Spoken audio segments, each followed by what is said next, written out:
আসসালামু আলাইকুম ওয়া রাহমাতুল্লাহি তাআলা ওয়া বারাকাতুহু। আলহামদুলিল্লাহি ওয়াহদা ওয়াস সালাতু ওয়াস সালামু আলা মান লা নাবিয়্যা বা'দা ওয়া আলা আলিহি ওয়া আসহাবিহি ওয়া বারাকা সাল্লাম। ফাকাদ ক্বালা আল্লাহু সুবহানাহু ওয়া তাআলা ফি কালামিহিল মাজিদ ওয়া ফি ফুরকানিহিল হামিদ। আউযু বিল্লাহি মিনাশ শাইতানির রাজীম।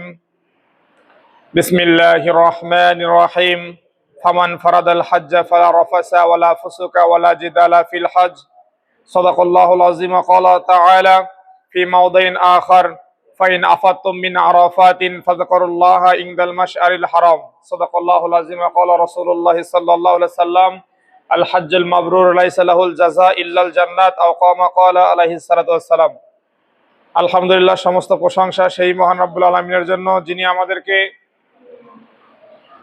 জিলহজ মাসের জুলকাদ মাসের দ্বিতীয় জুমায় যথাসময়ে যথা নিয়মে মসজিদে আসার তৌফিক দান করেছেন। সে রব্বুল আলামিনের দরবারে শুকরিয়া দান বলি আলহামদুলিল্লাহ।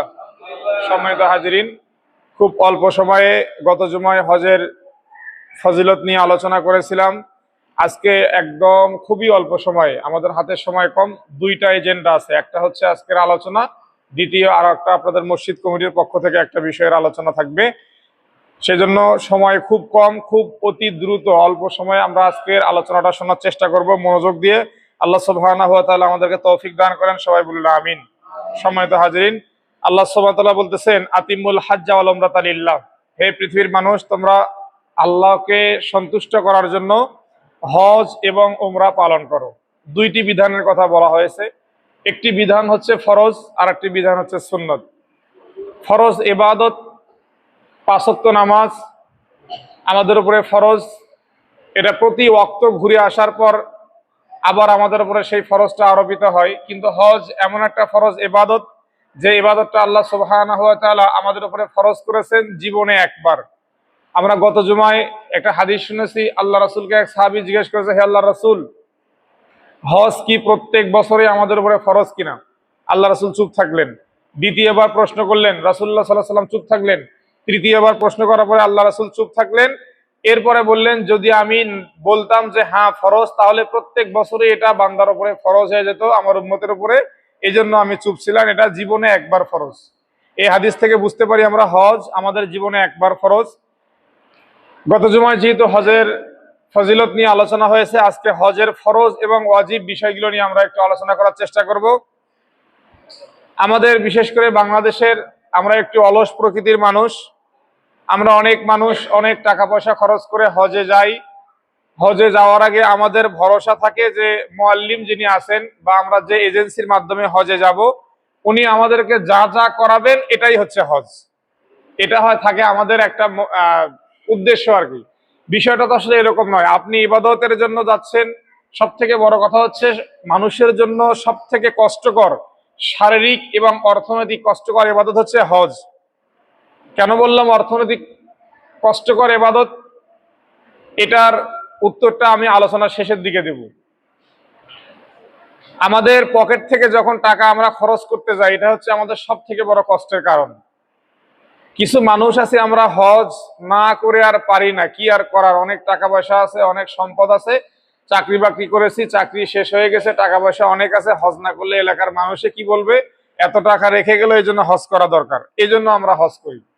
কিছু মানুষ আছে, হজ আসলে করা উচিত, আল্লাহ ফরজ করে দিয়েছেন, এবং এই হজের প্রতিদান আল্লাহ সুবহানাহু ওয়া তাআলা এবং তার রাসূল সাল্লাল্লাহু আলাইহি ওয়াসাল্লাম যে প্রতিদান ঘোষণা দিয়েছেন, যে হজ থেকে একজন মানুষ যখন ফিরে আসে, সেই ব্যক্তি এমন ভাবে তার নিজ বাড়িতে ফিরে আসে যেভাবে একটা ছোট্ট ভূমিষ্ঠ সন্তান তার মায়ের পেট থেকে সদ্য পৃথিবীতে আগমন করে, এভাবে নিষ্পাপ হয়ে বাড়িতে ফিরে আসে।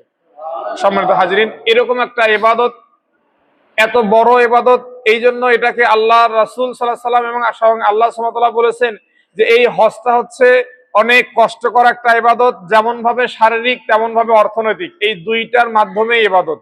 গত জুমায় বলেছিলাম ইবাদতগুলো সাধারণত 3টা শ্রেণীর। একটা হচ্ছে কিছু ইবাদত আছে আমাদের শারীরিক কষ্ট, কিছু ইবাদত আছে শুধু আমাদের আর্থিক কষ্ট, শারীরিক কোনো কষ্ট নাই।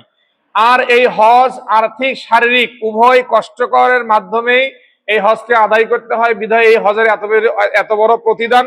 স্বয়ং আল্লাহ রাসূল বলেছেন যে এই হজ যে ব্যক্তির কবুল হয়ে যাবে, যে ব্যক্তি হজ আদায় করার পরে স্বয়ং আল্লাহর দরবারে সেই হজ কবুল হয়ে যাবে, এই কবুল হওয়া হজের সওয়াব, এই কবুল হওয়া হজের যে প্রতিদান, এটা আর কোনো প্রতিদান নয়, সরাসরি আল্লাহর জান্নাত তার জন্য অবধারিত। সম্মানিত হাজিরিন, এই জন্য আমরা এই হজের ক্ষেত্রে একটু তৎপর হওয়ার চেষ্টা করব। আমরা যারা অর্থনৈতিক ধনাঢ্য ব্যক্তি আছি, যাদের সম্পদ আছে, আমরা অবশ্যই চেষ্টা করব এই হজ পালন করার জন্য। পৃথিবীতে যত সম্পদ রেখে যান, কোনো সম্পদ আপনার কাজে আসবে না। আপনার কাজে অতটুকু সম্পদ, বেঁচে থাকতে আপনি যা খেয়েছেন এটা আপনার শরীরের কাজে দিয়েছে, আপনার শরীরকে আপনার হৃষ্টপুষ্ট করছে, এরপরে আপনার শরীরকে রোগ প্রতিরোধ থেকে, বিভিন্ন রোগ থেকে আপনাকে বেঁচে রাখছে। আর একটা হচ্ছে আপনি যে অর্থটা খরচ করবেন আল্লাহর রাস্তায়, এটা হচ্ছে পরকালে আপনি পাবেন। এছাড়া আপনি যত অর্থ পৃথিবীতে রেখে যাবেন, কোনো অর্থ আপনার কোনো কাজে আসবে না। দেখেন, আমরা এই হাদিস সবাই কিন্তু জানাজায় গিয়ে শুনছি যে যখন কোনো মানুষ মারা যায় তার সব আমল বন্ধ হয়ে যায়, তিনটা আমল চালু থাকে। আপনি দেখেন তো একটাও সেখানে সরাসরি টাকার কথা বলা আছে, পৃথিবীতে টাকা রেখে গেলে এটা তার কাজে লাগবে? হ্যাঁ, এটা বলা আছে সে তার টাকা দিয়ে এমন কোন কাজ যদি করে যায় যে কাজটা সদাকায়ে জারিয়ার অন্তর্ভুক্ত হয়ে যায়, তাহলে সে তার কবরে এটা সওয়াব পাবে। কিন্তু আমরা কয়জন সেই কাজটা করি? আর সেই ধরনের কাজের ক্ষেত্রে যখন আমাদের কাছ থেকে টাকা পয়সা চাওয়া হয়, তখনও আমাদের হাত ছোট হয়ে যায়। বিশেষ করে যেটা নিয়ে আমি আজকে নামাজের পরে কথা বলবো বলেছি, সেটা হচ্ছে আপনাদের মসজিদের যে এলাকা ভিত্তিক, এলাকায় যে আপনাদের কাছ থেকে যে টাকাটা ধার্য করা হয়ে থাকে, যেটা আপনারা বিগত, আমি আপনাদের জুমায় আসছি প্রায় 6 বছর হয়ে গেছে, এই বিগত 5 বছর বা 6 বছরে দেখেছি আপনারা নিয়মিত দিয়েছেন। কিন্তু এই বছরে বারবার মসজিদ কমিটির পক্ষ থেকে কথা আসতেছে, হুজুর আমরা অপারগ হয়ে যাচ্ছি, আমাদের মসজিদের কাজ আটকে গেছে, আমরা আর কোনো কাজ করতে পারতেছি না, অনেক টাকা আমাদের এখনো আমাদের সমাজের মানুষ দেয় নাই। আল্লাহ ভালো জানে এবং আপনাদের মন ভালো জানে কি কারণে আপনারা এবার এরকম অনশন করতেছেন। এটা আসলে আমার জানা নাই, আপনাদের সৃষ্টিকর্তা, আমার সৃষ্টিকর্তা এবং আপনাদের দিল ভালো জানে। এটা নিয়ে পরে কথা হবে ইনশাআল্লাহ। তো যেটা কথা বলতেছিলাম, যে গত জুমায় আলোচনা করেছিলাম যে হজ, এই আজকে আমরা জানবো হজের ফরজ। অনেক হাজি আমরা বাংলাদেশ থেকে যাই, যারা আমরা হজের ফরজ জানি না, যারা আমরা হজের ওয়াজিব গুলো জানি না, সুন্নত মোস্তাহাব গুলো তো বাদ দিলাম, এগুলো না হইলে হজের কোনো আহামরি সমস্যা হবে না। কিন্তু হজের ফরজ না হইলে হজই হবে না। আর হজের ওয়াজিব যদি আপনি ইচ্ছাকৃত নয়, অনিচ্ছাকৃত কোনো ওয়াজিব যদি আপনার তরফ থেকে ছুটে যায়, বাদ হয়ে যায়, বা এখানে কমতি চলে আসে, তাহলে আপনাকে একটা কোরবানির মাধ্যমে এই হজের ওয়াজিবের কাফারা দিতে হবে। সম্মানিত হাজিরিন, সুতরাং এই বিষয়গুলো আমাদের জানা সকলেরই উচিত। কিন্তু আমরা এই বিষয়গুলোকে আমাদের মুআল্লিম যারা থাকে, আমাদের হজের ক্ষেত্রে আমরা যে এজেন্সি থেকে হজ করতে যাই, আমরা তাদের উপরে দায়ভার চাপে দেয় যে মুআল্লিম যা করবে আমরাও তাই করবো, এটাই আমাদের হজ। আপনি 5-7 লাখ টাকা খরচ করে হজ করতেছেন, মাত্র 5টা 8টা জিনিস জানার মাধ্যমে আপনার হজ যদি শুদ্ধ হয়ে যায়, আমরা আলসেমি করে এটা না জেনেই হজ করতে যাই। সম্মানিত হাজিরিন, তার প্রথমটা হচ্ছে ইহরাম বাঁধা, যেটা গত জুমাতেও বলেছিলাম যে আল্লাহ বলছেন যখন কোনো ব্যক্তির উপরে হজ ফরজ হয়ে যায়, তার মানে সে যখন হজ ফরজ হবে, হজ করবে, তার প্রথম কাজ হচ্ছে ইহরাম বাঁধা। ইহরাম শব্দ অর্থ হচ্ছে হারাম করে নেয়া। এমন কিছু বৈধ কাজ আপনার জন্য জায়েজ ছিল, চুল কাটা এটা আপনার জন্য জায়েজ ছিল, কিন্তু ইহরাম অবস্থায় কাটা যাবে না। নখ কাটা আপনার জন্য জায়েজ ছিল, কিন্তু ইহরাম অবস্থায় কাটা যাবে না। শরীরে কোনো পশম উপড়ে ফেলা, কোনো একটা জায়গায় চুল কাটছে, আপনি পশম ওই জায়গায় চুলকাতে চুলকাতে পশম উপড়ে ফেললেন, আপনার এটার জন্য জায়েজ না, জায়েজ না, কিন্তু ইহরাম অবস্থায় করা যাবে না। এরকম কিছু বৈধ কাজকে নিজের উপরে সাময়িক সময়ের জন্য, বিশেষ করে এই যে আমরা যে দেখি হজের মধ্যে হাজী সাহেবরা ন্যাড়া করে, মাথা মুন্ডন করে, চুল ছোটও করা যায়, নাড়েও করা যায়, যাই হোক, এই যে মাথা মুন্ডন করে, ওই পর্যন্ত ইহরাম অবস্থায় যে কাজগুলো, কিছু বৈধ কাজকে নিজের উপরে হারাম করে নেওয়াকে ইহরাম বলা হয়। সব থেকে বড় কথা হচ্ছে হজের নিয়ত করে 2টি সাদা কাপড় পরিহিত করা, সেলাইবিহীন 2টি সাদা কাপড়, এবং সেখানে নিয়ত করা যে আল্লাহুম্মা ইন্নী উরিদুল হজ্জা, হে আল্লাহ আমি তোমার সন্তুষ্টির জন্য হজের নিয়ত করতেছি, ফাতাকাব্বালহু মিন্নি, সুতরাং আপনি এই হজকে আমার পক্ষ থেকে আপনি এই হজকে কবুল করে নিন।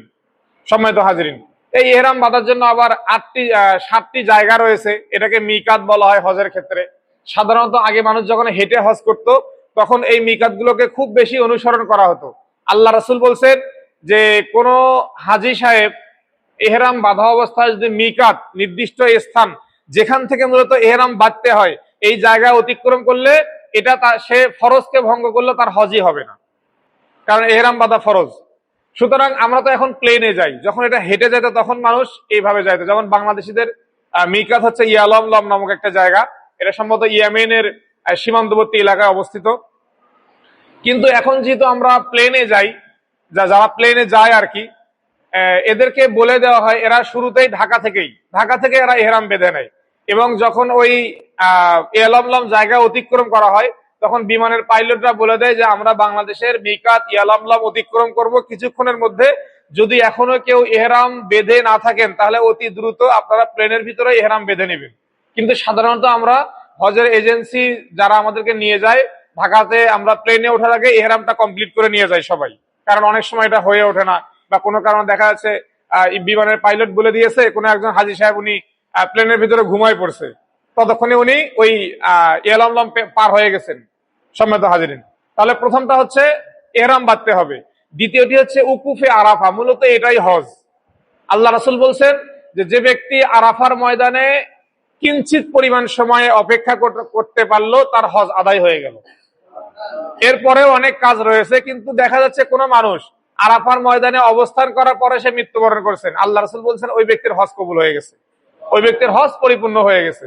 এই জন্য আল্লাহ রাসূল বলছেন যে ব্যক্তি আরাফার ময়দানে অবস্থান করলো তার হজ হয়ে গেল। এখানে আল্লাহ কোরআনে বলছেন ফাইন আফাতুম মিন আরাফাতিন ফাযকুরুল্লাহ ইনদাল মাশআরিল হারাম, যখন তোমরা আরাফার ময়দান থেকে মানে ফারেক হয়ে আসবে তখন এই যে মুজদালিফার ময়দানে যাওয়া হয় যেটা হজের ওয়াজিব, সেই কথা এখানে বলা হচ্ছে। তো এখানে আরাফার ময়দানে অবস্থানের কথা এখানে বলা হচ্ছে। আল্লাহ রাসূলও বলেছেন যে ব্যক্তি আরাফার ময়দানে অবস্থান করবে কিঞ্চিত পরিমাণ সময়, এমনকি কোনো ব্যক্তি যদি অসুস্থ হয় তাকে যদি অ্যাম্বুলেন্সে করে আরাফার ময়দানের এক পাশ থেকে আর এক পাশে নিয়ে যাওয়া হয়, মাঝখানে যতটুকু সময় তার অবস্থান করা হয় এতটুকুতেও তার এই আরাফার ময়দানে অবস্থান পরিপূর্ণ হয়ে যাবে। সম্মানিত হাজিরিন, তাহলে হজের প্রথম ফরজ হচ্ছে আমাদের এহরাম বাঁধতে হবে, দ্বিতীয় ফরজ হচ্ছে আরাফার ময়দানে অবস্থান করতে হবে। আরাফার ময়দানকে আরাফা বলা হয়, এটা অনেক বড় লম্বা ইতিহাস। আদম এবং হাওয়া আলাইহিস সালামকে আল্লাহ সুবহানাহু ওয়া তাআলা পৃথিবীর দুইটা জায়গায় তাদেরকে নামিয়ে দিলেন জান্নাত থেকে, তাদের যে নিষেধ ছিল আল্লাহর পক্ষ থেকে যে গাছের কাছে যাওয়া যাবে না, এটা অন্য ইতিহাস। এরপরে তারা পৃথিবীতে আসার পরে তারা প্রায় 350 বছর কান্নাকাটি করছেন, রব্বানা যালামনা আনফুসানা ওয়া ইল্লাম তাগফির লানা ওয়া তারহামনা লানাকুনান্না মিনাল খাসিরিন। আমরা যে আয়াত পড়ি এটাকে বলা হয় দোয়ায়ে আদম আলাইহিস সালামের দোয়া। এই দোয়া করার পরে আল্লাহ সুবহানাহু ওয়া তাআলা তাদেরকে তাদের এই 350 বছর পরে তাদের অপরাধকে ক্ষমা করে দিয়ে তাদের দুজনকে যে জায়গায় একত্রিত করেছিলেন সেই জায়গাটা হচ্ছে আরাফার ময়দান। আরাফুন শব্দের অর্থ হচ্ছে পরিচিত হওয়া, একে অপরের সাথে পরিচিত হওয়া। এরপরে হাদিস শরীফে আছে যে সমস্ত পৃথিবীকে আল্লাহ সুবহানাহু ওয়া তাআলা যখন মানে কিয়ামতের মাধ্যমে ধ্বংস করে দিবেন, ধ্বংস করে দেওয়ার পরে আল্লাহর ইচ্ছায় আবার কতদিন পরে, কত হাজার বছর পরে এই কবর থেকে মানুষ যখন উঠবে, ওঠার পরে আরাফার ময়দান যে জায়গায় সংগঠিত হবে, মানে আপনার হাসরের ময়দান যে জায়গায় সংগঠিত হবে, এটা হচ্ছে আরাফার ময়দান। খুব সংক্ষেপে আলোচনা করব। এরপরে হচ্ছে বলা হচ্ছে তাওয়াফে জিয়ারত। তাওয়াফে জিয়ারত হচ্ছে হাজী সাহেবরা সর্বপ্রথম কাবাঘরকে দেখার পরে প্রথমেই তারা যখন আল্লাহর ঘরকে দেখবে, দেখার সাথে সাথে আল্লাহর ঘরকে দেখেই তারা দু চোখে যখন দেখবে, দেখেই সাথে সাথে তারা আল্লাহর দরবারে দোয়া করবে। আল্লাহ রাসূল বলছেন এই দোয়া আল্লাহর দরবার থেকে কখনো ফেরে না। এই জন্য যারা হজ করতে যায় আমরা তাদের কাছে বেশি বেশি দোয়া চাবো। ভাই, সর্বপ্রথম যখন আপনি বাইতুল্লাহকে দেখবেন, দেখার পরে আপনি যে আল্লাহর কাছে যে দোয়া করবেন, এই দোয়ায় কষ্ট করে একটু আমাদেরকেও শামিল করবেন। আমরা সবসময় এগুলো হাজীদেরকে বলে থাকি। এই তিনটা হচ্ছে হজের ফরজ। কোনটা কি কি বললাম? এহরাম বাঁধা, আরাফায় অবস্থান করা, আর একটা হচ্ছে তাওয়াফে জিয়ারত। এরপরে আসলে হচ্ছে হজের ওয়াজিব। এই তিনটা ফরজ, এই ফরজ যদি আদায় না হয় হজই হবে না, নতুন করে হজ করতে হবে পরবর্তী বছরে। আর এরপরে যেটা বলবো ওয়াজিব, এই ওয়াজিব যদি ইচ্ছাকৃত বাদ দেয় তাহলেও তার হজ নষ্ট হয়ে যাবে। আর যদি অনিচ্ছাকৃত হয়ে যায় তাহলে তার পক্ষ থেকে একটা কোরবানির মাধ্যমে তার এই ওয়াজিবের কাফারা আদায় করলে তার হজ পরিপূর্ণ হয়ে যাবে। সেই ওয়াজিবের মধ্যে একটি হচ্ছে সাফা মারওয়া সাই করা। এটার একটা ইতিহাস আছে। মা হাজার রাদিয়াল্লাহু তাআলা আনহা তিনি যখন আপনার তার সন্তানকে যে তিনি শোয়াইলেন, শোয়ানোর পর তার সন্তান পানির পিপাসায় তৃষ্ণার্ত, ইসমাইল জবিহুল্লাহ ওনাকে তিনি যখন শোয়ালে একটা মাটিতে রাখলেন, রাখার পরে তিনি পানি খুঁজতেছেন, পানি কোথায় পাই, পানি কোথায় পাই। এই অবস্থায় তিনি আমরা দেখবো যে এখন বিশেষ করে পাকা রাস্তায় গেলে আমরা যদি বালু ব্রিজের উপরে থাকি, দেখি ওই ব্রিজের ওদিকে পানি মনে হয় রাস্তার উপরে ছলছল করতেছে, আবার ওদিকে গেলে কিন্তু দেখি পানি নাই, আবার এদিকে পানি দেখা যায়। ঠিক অনুরূপ ভাবে মরুভূমিময় জায়গা, একটা জায়গায় হযরত হাজার তিনি দাঁড়িয়েছিলেন, দেখতেছেন দূরে কোনো একটা জায়গায় পানি দেখা যাচ্ছে, পরে উনি দৌড় দিয়ে সেখানে গিয়েছেন, দেখতেছেন না ওখানেও পানি নাই। আবার ওখানে যাওয়ার পরে যখন পিছনে তাকাইছেন, দেখতেছেন না এদিকে পানি দেখা যায়, আবার তিনি এদিকে দৌড়াচ্ছেন। এই যে দৌড়াদৌড়ি করছেন, সেই দুইটা পাহাড়ের নাম ছিল সাফা এবং মারওয়া। এই দুইটার মাঝে এই দৌড়াদৌড়িটাকে আল্লাহ সুবহানাহু ওয়া তাআলা এত ভালো লেগেছে তার সন্তানের জন্য, আমাদের নবীর জন্য, আদি পিতা ইব্রাহিম আলাইহিস সালামের যে পুত্র ইসমাইল জবিহুল্লাহ তার জন্য আল্লাহ সুবহানাহু ওয়া তাআলা এই বিধানকে পরবর্তী উম্মতে মুহাম্মাদি, এই যে মুসলিম মিল্লাতের পিতা ইব্রাহিম তার যে পরবর্তী বংশধর মুসলমান, তাদের জন্য তিনি এটা রেওয়াজ করে গেলেন যে এই হাজিরা কি করবে, সাফা মারওয়া পাহাড়ের মধ্যে দৌড়াদৌড়ি করবে। এরপরে হচ্ছে মুজদালিফায় অবস্থান, যেটা একটু আগেই বলেছি আমি। এরপর হচ্ছে শয়তানকে পাথর মারবে, আমরা এটা জানি শয়তানকে পাথর মারতে হয় জামরায়ে আকাবায়। আপনার জিলহজ মাসের 10, 11, 12, 13 এই কয় তারিখে জামরায়ে আকাবায় শয়তানকে 3 ধরনের পাথর নিক্ষেপ করতে হয়। আমি সংক্ষেপে শুধু আপনাদেরকে শিরোনামগুলো বলতেছি, অন্য আলোচনা করবো সেই জন্য। এরপরে মাথা মুন্ডন করবে। আল্লাহ বলছেন মুহাল্লিকিনা রুউসাকুম ওয়া মুকাসসিরিন, এরা কি করবে, এই হাজিরা সব শেষে মাথা মুন্ডন করবে। মাথা মুন্ডন করে তারা কি হয়ে যাবে, হালাল হয়ে যাবে। আগে কি ছিল, মুহরিম অবস্থায় হারাম ছিল, এরপরে তারা হালাল হয়ে যাবে। তখন তাদের উপরে পৃথিবীর যাবতীয় যে সমস্ত কাজ বৈধ, তখন তাদের উপর সেই কাজগুলো আবার বৈধ হয়ে যাবে। এরপরে বলা হচ্ছে তারা কোরবানি করবে। কোরবানি করার ক্ষেত্রে বলা হয়েছে যে যার পক্ষে সম্ভব সহজ হয় তারাই কোরবানি করবে। এখন তো হাজী সাহেবদেরকে নিয়ে গিয়ে জোর করে সবার কাছ থেকে কোরবানি করে নেওয়া হয়, এবং সেই কোরবানি অনেক সময় দেখানো হয়। আপনারা তো এগুলো জানেন না, হজের এজেন্সি যারা আছে, আল্লাহ তাদেরকে হেদায়েত দান করুক, একই পশু একই দুম্বা কোরবানি করে 10 জন হাজীকে দেখানো হয় ওই যে তোমার পশু কোরবানি হচ্ছে, অথচ এটা একটা পশু 10 জন হাজীকে দেখাচ্ছে, এই টাকাটা তারা মেরে দেয়। যদি কারো সৎ সাহস থাকে কোন এজেন্সির মালিকের, তাহলে সে আমার সাথে বসতে পারে, আমি প্রমাণ দিব। এজেন্সির মালিক যারা আছে, এজেন্সির মালিক যারা, আমার 5টা বন্ধু হজ এজেন্সির মালিক, ওদের কাছ থেকে শুনছি যে অনেক তারা বলে যে আমরা এটা করি কিনা সেটা বলতে পারবো না, স্বয়ং আল্লাহই ভালো জানে। অনেক এজেন্সির মালিককে আমরা দেখি যে হাজী সাহেবকে একই পশু কোরবানি করে 10 জন হাজীকে দেখানো হয় যে তোমার জন্য পশু কোরবানি করা হচ্ছে, আর 9 জনের টাকা তারা আত্মসাৎ করে। আল্লাহ তাদেরকে হেদায়েত দান করুক। এরপরে বলা হচ্ছে তাওয়াফে বিদা। তাওয়াফে বিদা যেটা বলা হয় যে হজের সমস্ত কার্যক্রম শেষ করে আল্লাহ রাসূল বলছেন যে হজের সর্বশেষ কাজ যেন হয় বাইতুল্লাহ তাওয়াফের মাধ্যমে। একজন হাজী, বিশেষ করে এটা হচ্ছে বহিরাগত হাজী যারা, তাদের জন্য, বহিরাগত বলতে যারা মক্কার বাইরে আর কি, যেমন আমরা, এদের জন্য আল্লাহ রাসূল বলছেন যে যারা বহিরাগত হাজী সাহেব হবে তাদের হজের সর্বশেষ কাজ যেন হয় বাইতুল্লাহ তাওয়াফ। এই জন্য বাইতুল্লাহ তাওয়াফের মাধ্যমে হাজী সাহেবরা তাদের সমস্ত কাজ শেষ করেন। আর একটা হচ্ছে মিনায় রাত্রি যাপন করা। সম্মানিত হাজরিন, এই যে প্রায় 6টি মতান্তরে 7টি ওয়াজিব রয়েছে, এই 3টি ফরজ আর এই 7টি বা 6টি ওয়াজিব, এটা অবশ্যই আমাদের প্রত্যেক হাজী সাহেবকে জেনে হজ করতে যাওয়া উচিত বলে আমি মনে করি। না হলে আপনার একত হচ্ছে আপনার অনেক পরিশ্রম, দ্বিতীয়ত হচ্ছে আপনি অনেক অর্থ সম্পদ খরচ করে যাচ্ছেন। সব থেকে বড় কথা হচ্ছে আপনি আল্লাহর নৈকট্য হাসিলের জন্য হজ করতে যাবেন। এই হজের ফরজ ওয়াজিব যদি আপনার জানা না থাকে, আপনি কতটুকু আদায় করলেন, কতটুকু আদায় করা হলো, কতটুকু হলো না, এই সম্পর্কে আপনার যদি জ্ঞান না থাকে, তাহলে আপনার এই ইবাদত কতটুকু সন্তুষ্ট হবে বা কতটুকু আল্লাহ তাআলা কবুল করবেন, এটা স্বয়ং আল্লাহই ভালো জানেন। সুতরাং আমাদের সবাইকে এই হজ সংক্রান্ত যাবতীয় মাসাইল বিধিবিধান জেনে হজ করতে যাওয়া আমাদের সকল মুসলমানের কর্তব্য।